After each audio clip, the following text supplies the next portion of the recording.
ქართულ ლიტერატურაში მასზე იღბლიან მწერალს იშვიათად შეხვდებით.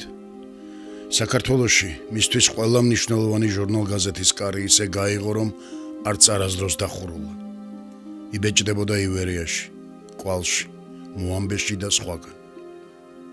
წერლობაში მის შემოსვლას სიხარულით შეხვდნენ ისეთი დიდი კორიფეები, როგორებიც იყვნენ ილია ჭავჭავაძე და იაკობ გოგებაშვილი, გიორგი წერეთელი, შიო მღვიმელი და სხვები, ხოლო რაც შეეხება აკაკი წერეთელს, რომელმაც ვაჟა-ფშაველას ენაც კი დაუწუნა, ეგნატე ნინოშვილს ქართული მწერლობის მომავალი უწოდა.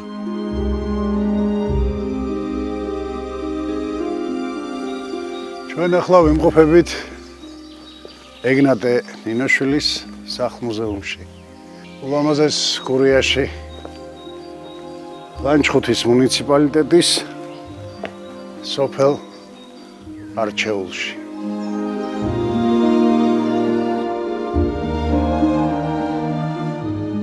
სახლი, რომელიც ინგოროყვებს 1880 წელს აუგიათ და სადაც მწერალმა სიცოცხლის გარკვეული პერიოდი გაატარა, დღემდე ხელუხლებლად შემორჩა. გურული ტიპის სწავლის ხის ოდასახლია. ერთსართულიანი და ქვის ბოკონებზე შემდგარი. 3 ოთახით. 3-ვე ოთახი ბუხრიანია. იგი საგვარეულო იყო და ეგნატეს მამას, ბიძას და მამიდებს ეკუთვნოდათ. სახლს 100-წლოვანი ხეების ნაკრძალიც აკრავს, რომლის საერთო ფართობი 7 ჰექტარს შეადგენს. 14 წლის განმავლობაში ცხოვრობდა ამ სახლში ეგნატე ნინოშვილი, 3 ოთახიანი გახდა, ერთი ოთახი იყო განკუთვნილი ეგნატესთვის, პატარა ოთახი და მამამისისთვის. თვითონ ობოლი გახდათ, მოგეხსენებათ, მამას ცოლი აღარ შეურთავს და აქ ცხოვრობდნენ ერთად, გაუყოფელი ოჯახი იყო. სახლის ახლოს რამდენიმე მეტრში საბჭოთა პერიოდში აშენებული მუზეუმი მდებარეობს. მუზეუმში 6000-მდე ექსპონატია გამოფენილი. 59 წელს, თუცა 100 წლის დავიყო, აი ამ პერიოდისთვის უკვე ის მასალები, ექსპონატები გადატანილი იქნა იქ გვერდით შენობაში, რომელიც აკადემიკოს ვიქტორ კუპრაძის ბაბუის სახლი გახდა. თავის დროზე მაშინ სკოლაც იყო გახსნილი და შემდეგ იქ 2 ოთახი დაეთმო ექსპოზიციას. და აქ კიდე ძველებური სახით როგორც იყო, ის აღდგა, ანუ მემორიალური ნაწილი აღდგა და ის საგამოფენო დარბაზი ცალკე მე მიემატა მას კიდევ და ჩამოყალიბდა 4 ოთახიანი.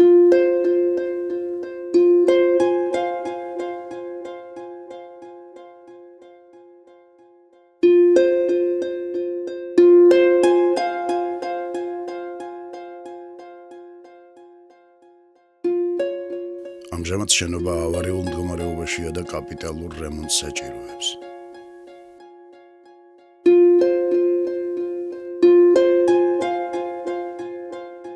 სამწუხაროდ დღეს ძალიან ცუდი მდგომარეობა არის მუზეუმში. წინათ ეს კულტურის სამინისტროს ეკუთვნოდა, მაგრამ სამწუხაროდ ეხლა ადგილობრივ დაფინანსებაზე გადმოვედით და მას ადგილობრივ ბიუჯეტს არ აქვს იმის საშუალება, რომ ეს გაარემონტოს და კაპიტალური შენობა დაგვიდგას.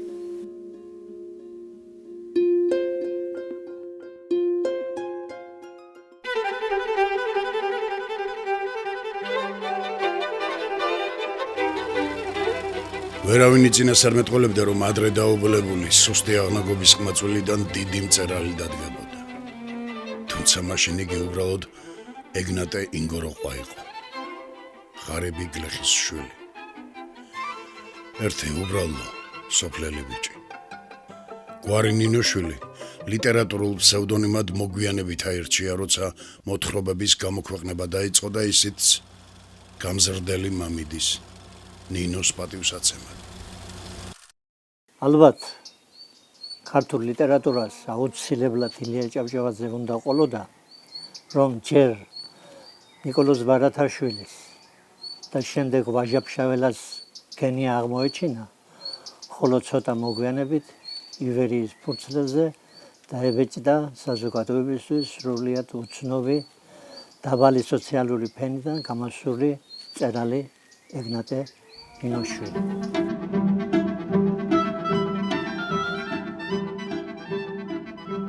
მან ძალიან ბევრი რამ მოკლე დროის განმავლობაში მოასწრო. 1898 წლიდან 1894 წლამდე ესე იგი აი ამ პერიოდში შექმნა მან ნაწარმოებები და მოასწრო ბევრი თემის დანახვა ახლებურად.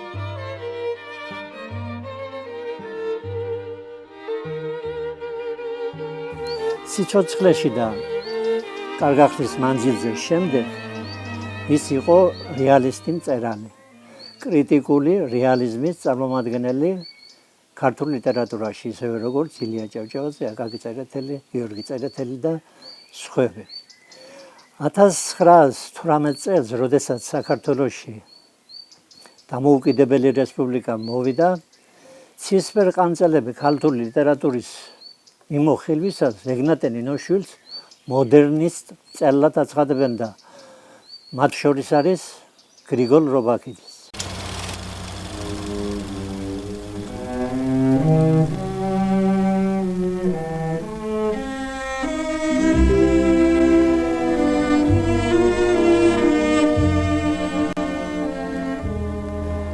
ეგნატე ნინოშვილი ის პირველი მწერალია, რომლის ნაწარმოებები კინოდ გადაიღეს. კერძოდ 1916-18 წლებში რეჟისორებმა გერმანე გოგიტიძემ და ალექსანდრე წუწუნავამ გადაიღეს პირველი ქართული ფილმი ქრისტინე.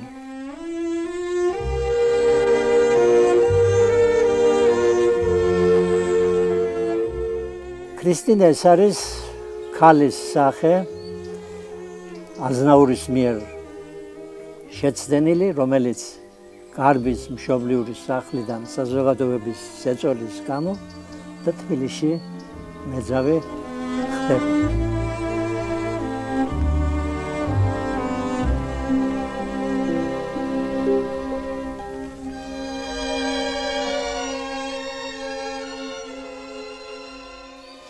როგორც ჩანს, ეს სახე არა მარტო რეჟისორებს აინტერესებდათ. კერძოდ ლადო გუდიაშვილმა შექმნა ქრისტინეს სახის მოდერნისტული ინტერპრეტაცია და ნახატს დაარქვა ასეთი ქრისტინე ქალაქის განაპირობებით.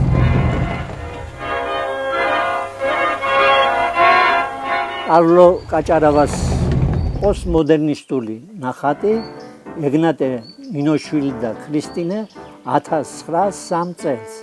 ცოტა უცნაური სურათია. ეგნატეს ქრისტინე ზურგზე მოუკიდია და მეკურտնე მუშასავით დაატარებს თბილისის ქუჩებში გაყვნელებაში გადავარდნით თავის ლიტერატურულ პერსონაჟს.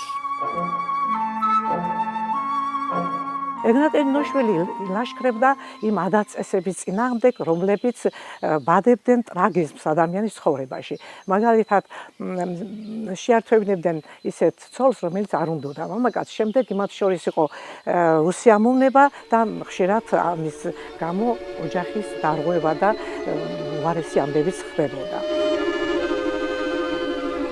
უნდა გავიხსენოთ მისი მოკლე სასიყვარულო რომანი ნადასი კალანდაძესთან, რომელიც ერთი ნახვით შეყვარებია სოფელ ხიდისთავში მეგობრის ოჯახში საახალწლოდ მისულს.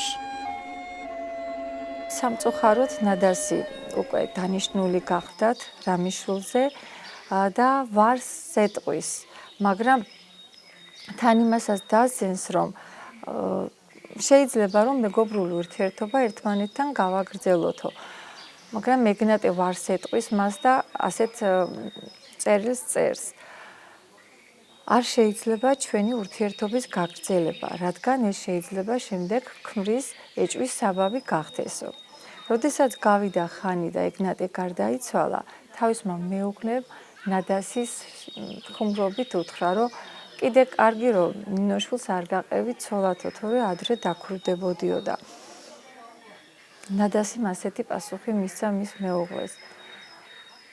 რამიშვილის ცოლობასო, ნინოშვილის ქვრივობა მირჩევნიაო, რაც იმას ნიშნავდა, რომ მას ჰქონდა სიყვარული ეგნატესი, მაგრამ იმ დროიდან გამომდინარე, რომ არ შეეძლო მას ნაბიჯის გადადგმა, რომ დანიშნული ქალი სხვაზე გათხოვილიყო. თუ მხედველობაში არ მივიღებთ ისტორიულ რომანს ჯანყი გურიაში, თითქმის ყველა მოთხრობაში თავისი თანამედროვეობა ასახა.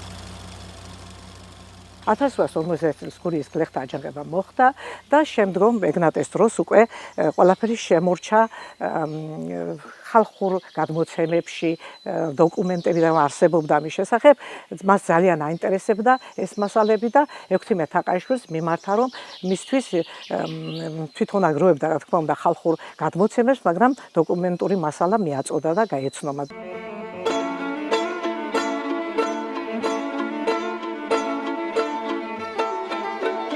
თვითონ გურული და გურლობიდან გამომდინარე ფიცხი ვართ.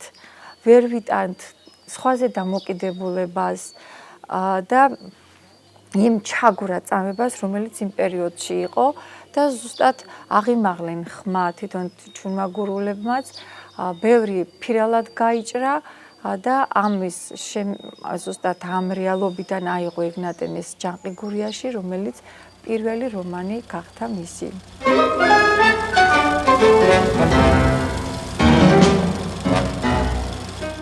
ასევე ფირალების თემა პირველად შემოიტანა ნინოშვილმა. მიუხედავად იმისა, რომ ამ დროს კორესპონდენციები იქმნებოდა ეგნატესი და სხვებისაც ფირალობის თემაზე, მაგრამ მან ბელეტრისტიკაში ნაწარმოებში სიმონა პირველად დააყენა ეს პრობლემა. დიდი ინტერესით ეწაფებოდა უცხო ენებს, განსაკუთრებულად გერმანულს, ამ უკანასკნელს ალბათ იმიტომ, რომ მარქსიზმით იყო გატაცებული. აქვე იმასაც ვიტყვით, რომ პოლიტიკა ისევე როგორც ლიტერატურა მისი ცხოვრების განუყოფელი ნაწილი იყო. როგორც შალვა დადიანი წერდა, მას უნდოდა დიდ სიბნელეში დაენთო უბიწო კვარი, რომ სინათლე მოეფინა შეჭირვებულთათვის. ის იბრძოდა მხატვრული სიტყვით, მაგრამ მან ეს არ იკმარა. 1891-12 წლებში, როდესაც ეგნატე თბილისში ჩავიდა, იქ მას დახვდა ძალიან მეგობრული თბილი წრე და ზუსტად ის ადამიანები შეიკრიბნენ იქ, რომლის იდეებსაც და აზრებსაც თითქოს ეგნატეს იდეებს კითხულობდა ეს ხალხი. და დაარსდა მარქსისტული წრე 1892 წელს, სადაც ეგნატე ჩაუდგა მას სათავეში. კომუნისტები რომ მოვიდნენ, აი მაშინ ხდება ეგნატე ნინოშვილის მწერლობის და სახელის გაფეთიშება. თუ მე-19 საუკუნეში ის კრიტიკული რეალიზმის წარმომადგენლად ითვლებოდა, კომუნისტებმა გამოაცხადეს სოციალისტური რეალიზმის ფუძემდებლად, ისე როგორც თქვა გორკი იყო რუსეთში. და პარადოქსული ამბებიც ხდებოდა. ეგნატე ნინოშვილის შემოქმედება დააყენეს ილია ჭავჭავაძის შემოქმედებაზე წინ და ხშირად ისმოდა ასეთი ფრაზები: ჩვენი ეგნატე, ჩვენი ილია.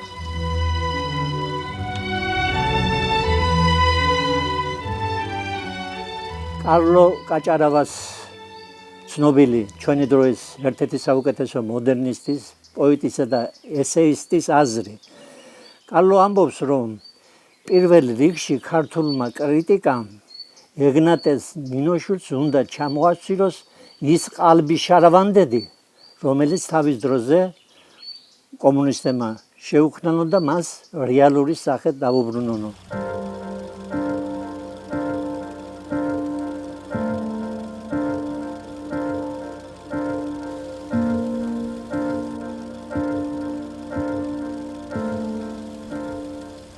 ბათუმში ეგნატე ნინოშვილი სამჯერ იყო, თუ არ მეშლება. პირველი ის არის ცნობილი ამბავია, რომ ის პოლში მუშაობდა. მე წავეკითხე გიორგი წერეთლის წერილი და წერს, რომ საშინელ დღეში იყო ეგნატე, ზურგითო ხის მორებს ეზიდებოდა და თითებიდან სისხლის დიოდა.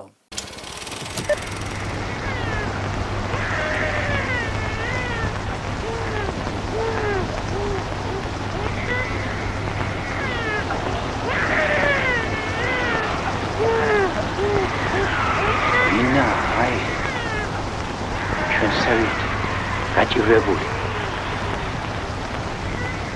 სამგზავროდ ვერ აგირჩევია. კარგი ამინდი. შემოგიწია. არჩევანი მე ვინ გითხრა? რომ გაგიჭირდება ამინდს რას დაეძებ? ბათუმში ჩავალ. როტშილდის ქარხანაში დავდგები მუშა. ყველა გაჭირებული ბათუმს ეტანება და იქნებ მეც მეშველოს რანა. ღმერთმა ხელი მოგიმართა. მისი ნამსახურობის სიას რომ გადახედოთ, გაოცებას ვერ დამოვართ. 1879 წლიდან 1893 წლამდე უამრავი სამუშაო გამოუცვლია. იყო სოფლის მასწავლებელი. ბათუმის რკინიგზის მუშა, სადგურ სოფსის ტელეგრაფისტი, სოფლის სასამართლოს მწერალი, საფილოქსერო დასის წევრი. მერე ისევ ბათუმის ნავთის ქარხანა და ღოღობერიძის შავი ქვის კანტორის განყოფილება გომში. ყველგან იმდენად მცირე ხელფასს სუხდიდნენ, თავის გატანა უჭირდა. ბათუმზე კიდევ ისმინდა ვთქვა, რომ დავით კლდიაშვილის მოგონებაში წერია ასეთი, რომ გრიგოლ ვოლსკი შემხვდაო, ცნობილი ექიმი და საზოგადო მოღვაწე და მითხრაო, რომ ეგნატიავო გაჩერებული ახლა დღევანდელი ზვიად გამსახურდიასა და ხულოს ქუჩის კვეთაში ახლაც არის. აბრა რომ აქ ბოლო დღეებში ცხოვრობდა ისა ეგნატე ნინოშვილიო და ხომარ წამოხვალო მითხრაო. ეგნატევო ისე დამეხატაო გრიგოლიმო, რომ ახველებს სისხლის დიშო და გულმა აღარ მიქნაო, რომ ასეთ გაჭირვებაში მყოფი ეგნატე ნინოშვილი მენახავდა, უთხარი რომ ხვალ წამოვალო და მეორე დღეს მართლაც მივედიო, მაგრამ ის უკვე სოფელში გაეგზავნათ.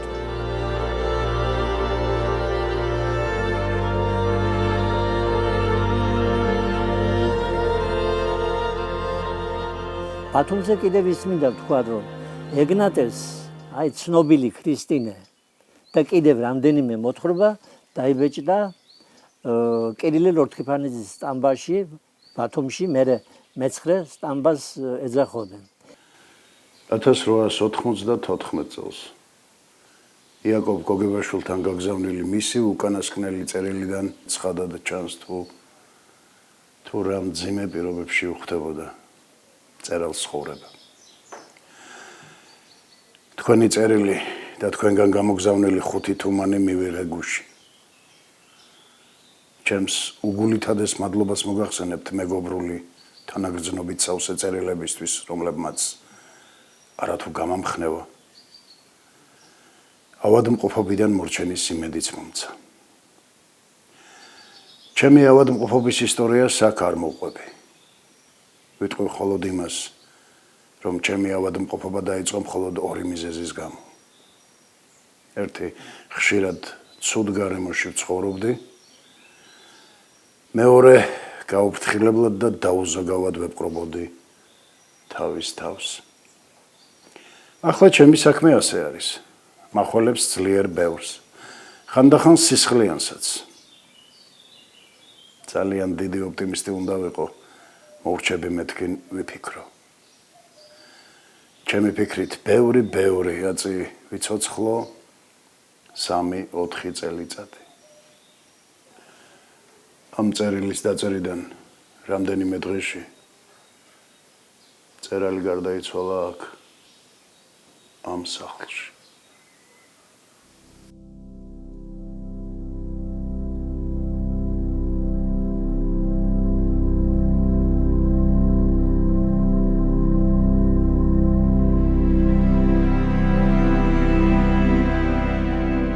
მისი დაკრძალვის დღეს გურიაში საჯაროდ გამოაცხადეს მესამე დასის დაარსება, რომლის პროგრამა ეგნატეს თხოვნით ნოე ჟორდანიას დაუწერია. იმ ნოე ჟორდანიას, რომელიც მოგვიანებით დამოუკიდებელი საქართველოს მთავრობის პირველი თავმჯდომარე გახდება.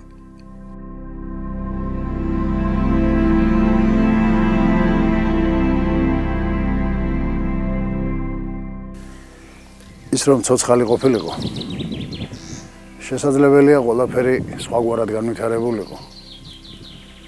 და ის სამარცხვინო და ტრაგიკული ფურცლები არ ჩაწერილიყო ჩვენი ერის პოლიტიკურ ისტორიაში. ითუმეტეს, რომ ილია ჭავჭავაძე იყო ის პირველი რედაქტორი, რომელმაც მას ფართოდ გაუღო ივერიის რედაქციის კარი. სიღარიბეში გარდაცვლილი მწერლის დაკრძალვას უამრავი ხალხი დასწრებია და არ შეიძლება არ დაეთანხმო გალაქტიონ ტაბიძეს, როცა წერს. არსად ისეთი დიდებული დასაფლავება არ იციან როგორც საქართველოში, მაგრამ არსად დასაფლავებას ისეთი გარდამავალი მნიშვნელობა არ აქვს, როგორც აქ, ამ ქვეყანაშია. ეგნატეს დასაფლავებაზე სხვა ხალხი მოედინებოდაო, თვალს ვერ გაუსწორებდიო, ეს ჯუმათის სადგურიდან იმდენი ხალხი მოდიოდა დაკრძალვაზე და სულ ყველა დიდი თაიგულითო.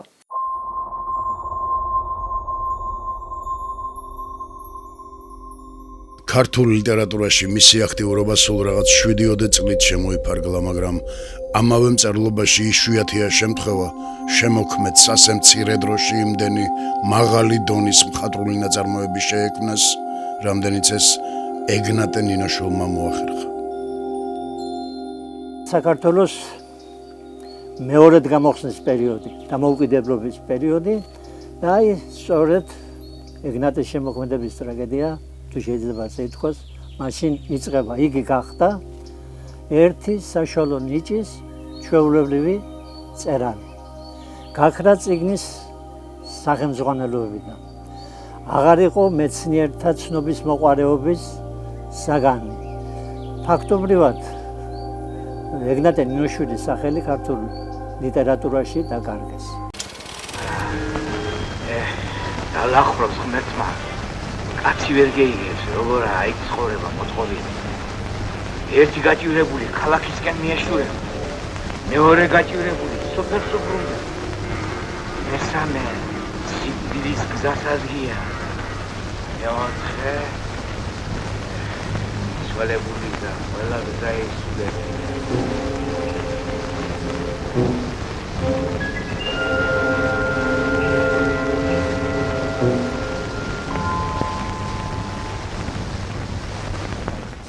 ამ ბოლო წლებში მისი შემოქმედება ისევ გახდა მსჯელობის საგანი. ახალი თაობის კრიტიკოსები, პოეტები, მწერლები ცდილობენ შექმნან ეგნატე ნინოშვილის სინამდვილესთან მიახლოებული სულიერი პორტრეტი.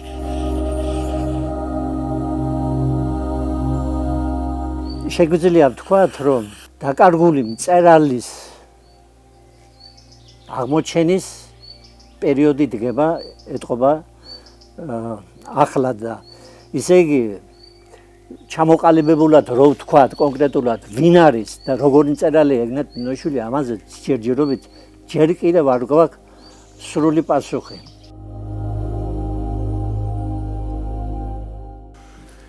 ვინც რაც არ უნდა თქვას, ქართული ლიტერატურის ისტორია გვერდს ვერანაირად ვერ აუვლის ეგნატე ნინოშვილის სულის შემძრელ შემოქმედებას. მისი გმირების, იმ ადამიანების ფიქრსა და განცდებს, რომლებიც თვალსაჩინოს მიღმა დარჩნენ, რომლებიც აიშალნენ. ვინც ისტორიაში ვერ ელაპარაკა, ვისაც ხმა წაართვეს როგორც კაცი ამუნჯაძეს.